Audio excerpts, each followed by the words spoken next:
धरणातील पाणी पिण्यासाठी, शेती सिंचनासाठी उपसाबंदी.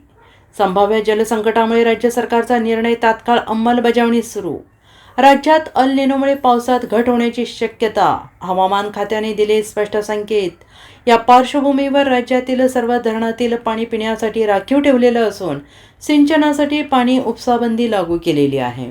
आणि याबाबतचे आदेश जलसंपदा विभागाचे प्रधान सचिव एकनाथ डवले यांनी शनिवारी दिलेले आहे. त्यामुळे उपलब्ध पाणी नागरिकांनी काटकसरीनं वापरावं असं आवाहन सरकारने केलेलं आहे. जलसंपदा विभागाने राज्यातील सिंचनाच्या पाणी उपशावर बंदी घातली आहे. पिण्याच्या पाण्यास सर्वोच्च प्राधान्य दिलेलं आहे आणि या आदेशाची तात्काळ अंमलबजावणी करण्याचे आदेश आहेत. 31 ऑगस्टपर्यंत आदेश लागू असून दर आठवड्याला अहवाल सादर करण्यात येणार आहे.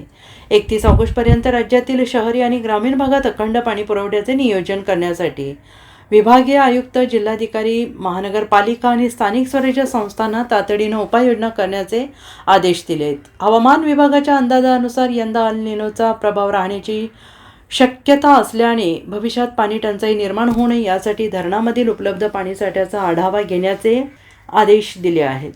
सिंचनासाठी प्रस्तावित अथवा सुरू असलेली पाणी आवर्तने तात्काळ बंद करण्याचे निर्देश देण्यात आले आहेत.